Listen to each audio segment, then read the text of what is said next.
14 अगस्त वो काला दिन जब भारत का बंटवारा हुआ था। भारत के नक्शे पर एक लकीर खींचकर 14 अगस्त 1947 को पाकिस्तान और 15 अगस्त 1947 को भारत को एक अलग अलग राष्ट्र घोषित कर दिया गया था।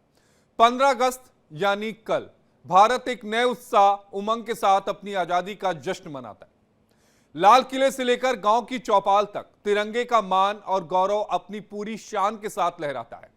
आजादी के 78 साल के बाद भारत ने हर दिशा में कामयाबी हासिल की है। फर्श से अर्श तक का सफर तय करते हुए अंतरिक्ष तक में भारत ने अपना परचम फहराया है। वहीं पाकिस्तान अपनी तरक्की के बजाय भारत विरोध की राजनीति हमेशा से करता चला रहा है। इसके कारण वो हर क्षेत्र में पिछड़ता चला गया। भारत आज दुनिया की सबसे बड़ी अर्थव्यवस्थाओं में से एक हो गया है। पाकिस्तान की जीडीपी आज भी 373 बिलियन अमेरिकी डॉलर है, तो भारत की जीडीपी 3.5 ट्रिलियन अमेरिकन डॉलर पहुंच गई है। मतलब पाकिस्तान की अर्थव्यवस्था से लगभग 7 गुना ज्यादा। भारत ने इसरो के जरिए चंद्रयान 3 और मंगलयान जैसे मिशन लॉन्च किए। भारत ने हर मोर्चे पर पाकिस्तान को सबक सिखाया है। हाल ही में ऑपरेशन सिंदूर के जरिए पाकिस्तान को बेदम कर दिया गया, तो वहीं 1947, 1965, 1971 और 1999 की जंग में पाकिस्तान की हार ने साफ कर दिया कि वो भारत के सामने टिक नहीं सकता। पाकिस्तान के नेता हार की बेबसी छिपाने के लिए खोखली धमकियां देते हैं।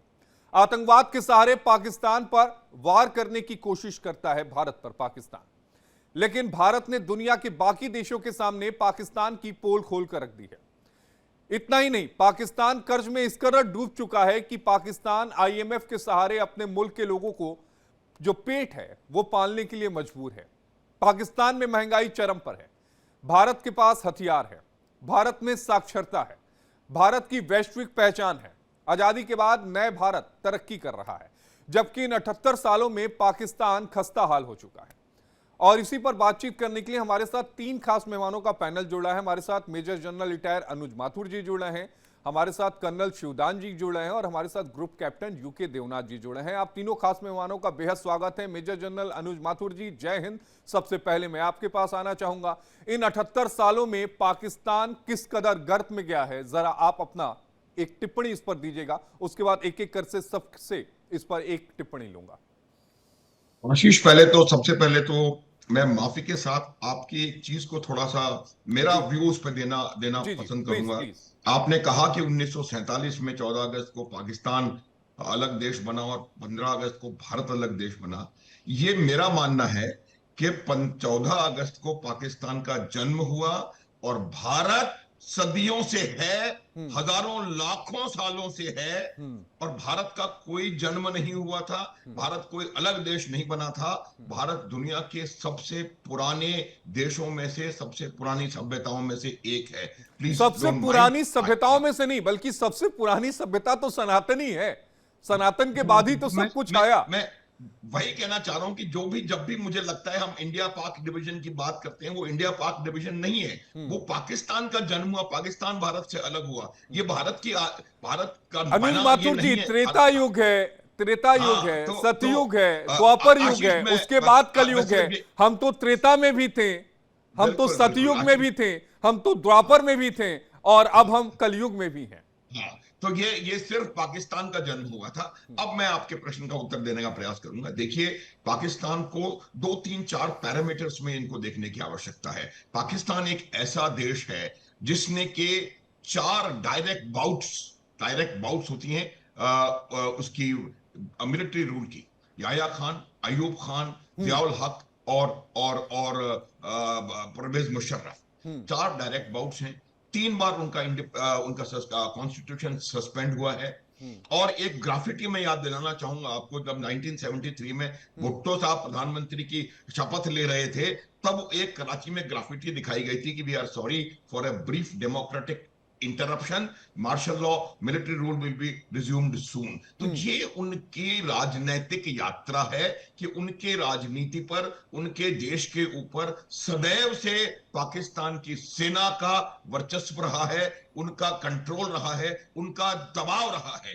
उनकी वजह से पाकिस्तान में तनाव रहा है, यह बात समझने की है। और आज भी पाकिस्तान डायरेक्ट मिलिट्री रूल में नहीं, इसीलिए मैंने कहा कि 4 direct bouts of military rule, और वैसे मिलिट्री रूल हमेशा रहा है। आज भी अमेरिका में मुनीर साहब जाते हैं, ना कि वहां के जो सो कॉल्ड हुक्मरान हैं। तो सबसे बड़ी समस्या पाकिस्तान की ये रही कि पाकिस्तान पर राज किया पाकिस्तान की सेना ने, और उस सेना ने जो प्रोफेशनल नहीं है, उस सेना ने जो रेडिकलाइज्ड है, वो सेना जो कि झूठ के दम पर और इस तरीके से वो उस सेना का उद्भव हुआ था कि वहां पर पूरा का पूरा उनका माइंडसेट रेडिकलाइज्ड है, और जो कि पूरी तरह से पंजाबी सुन्नी मुसलमानों के द्वारा डोमिनेटेड है। ये बात समझने की जरूरत है। तो इस वजह से ये कई दफा कह चुके हैं हम लोग इस बात को, all countries have armies, Pakistani army has a country. It is as simple as that. सबसे बड़ी बात वो।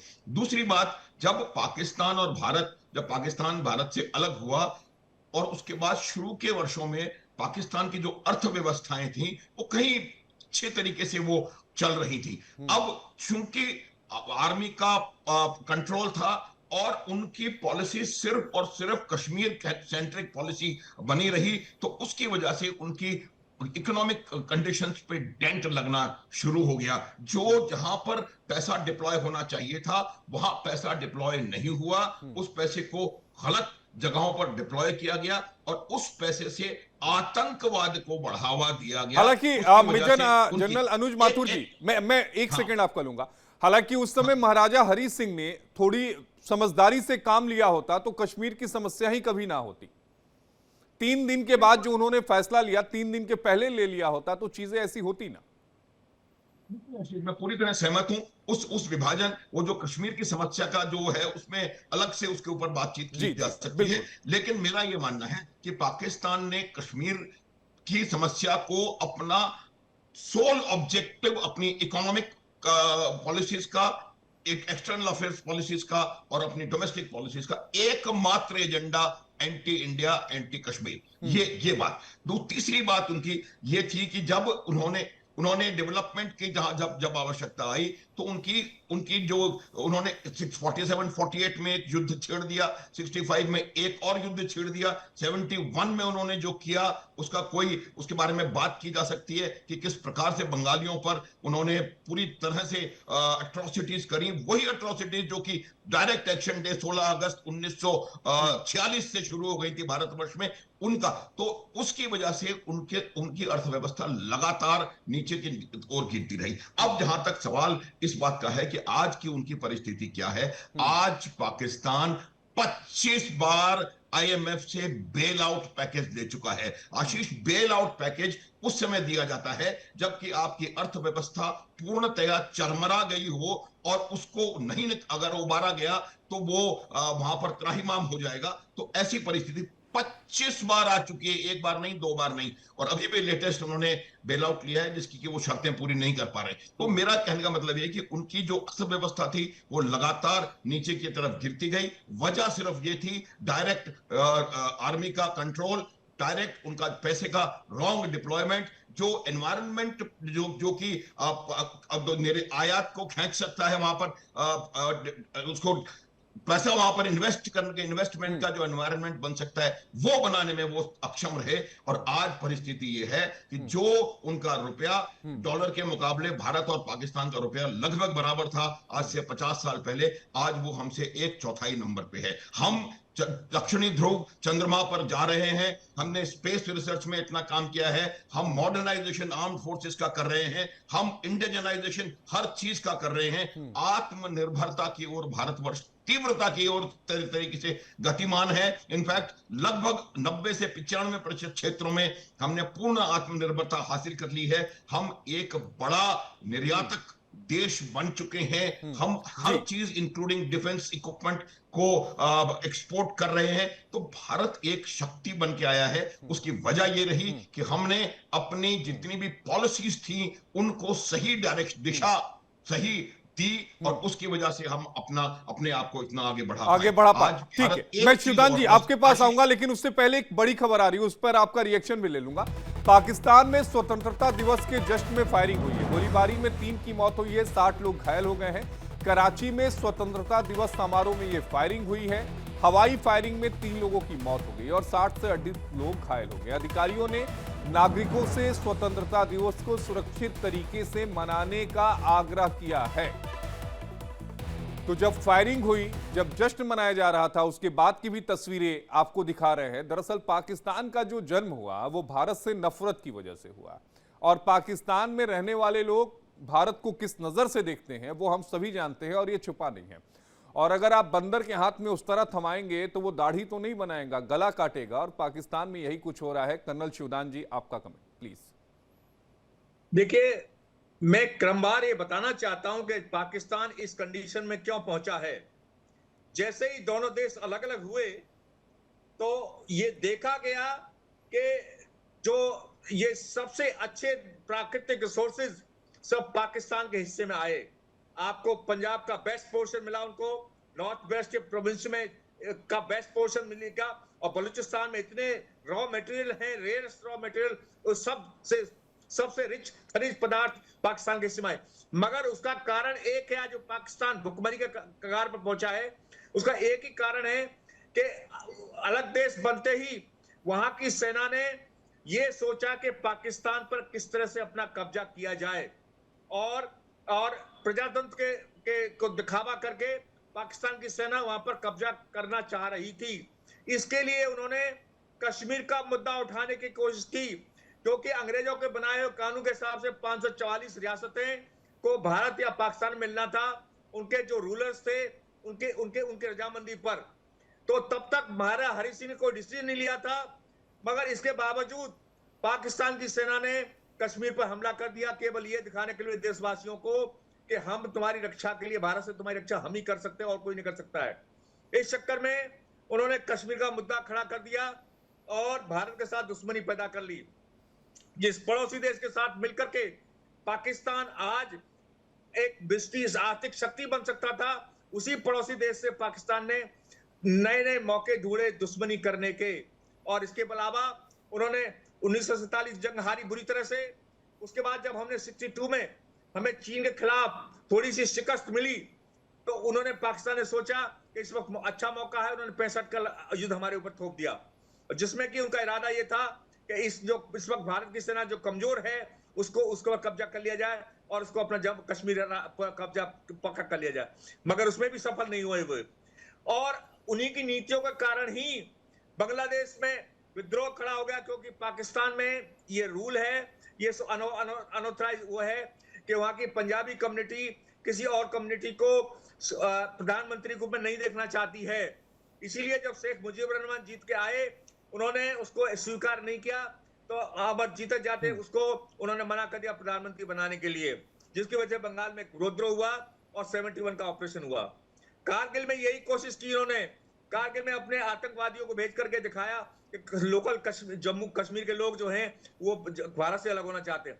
इस प्रकार चारों युद्धों में बुरी तरह परास्त हुआ है पाकिस्तान, और उसमें जितना धन लगता है वो भारत के अंदर एक पंचवर्षीय योजना का धन 108 दिन युद्ध में लग जाता है। तो पाकिस्तान का आप सोच सकते क्या हुआ होगा।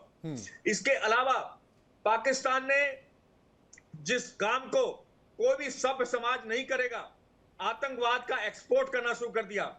80 के दशक में जब रूसी सेनाएं अफगानिस्तान में आ गई थी तो इसका मौका उठाने के लिए वहां के जो मिलिट्री डिक्टेटर थे जनरल जियाउल हक, उन्होंने अपने जो यूथ थे, मदरसों में जो पढ़ने वाले विद्यार्थी थे, उनको आतंकवादी बना करके एक्सपोर्ट करना शुरू कर दिया।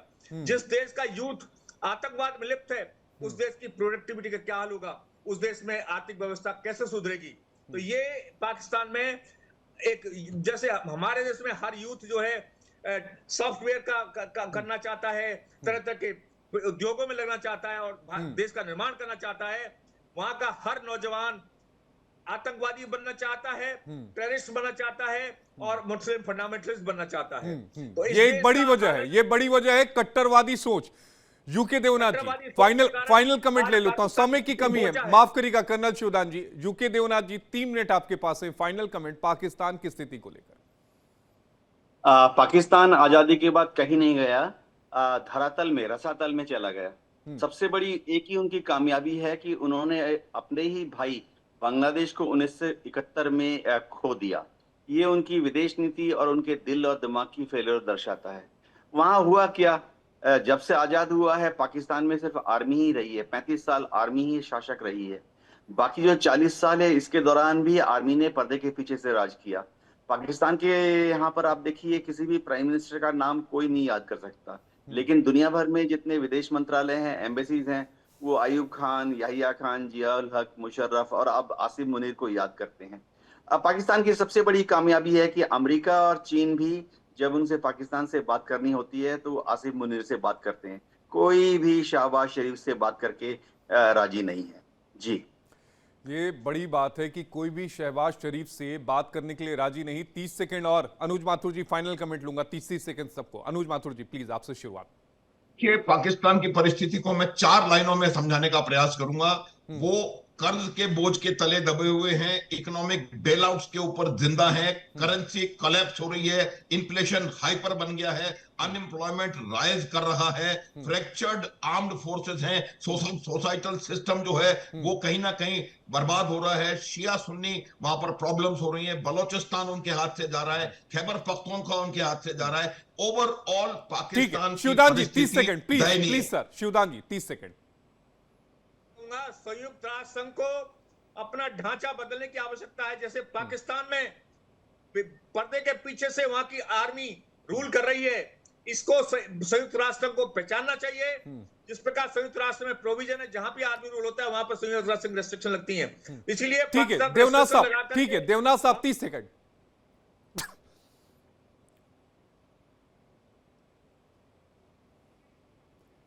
म्यूट है देवनाथ साहब, प्लीज प्लीज। इतने सालों के बाद भारत विश्व की चौथी बड़ी इकोनॉमी बन गया है। पाकिस्तान अभी भी 25वीं पायदान पे खड़ा है। हमारा फॉरेन रिजर्व जो है 700 बिलियन डॉलर का है, पाकिस्तान का है 20 बिलियन डॉलर। यानी पाकिस्तान 15 दिन से ज्यादा दवाइयां और जरूरी सामान आयात नहीं कर सकता। ये पाकिस्तान की जो स्थिति है जी वो दिखाती है।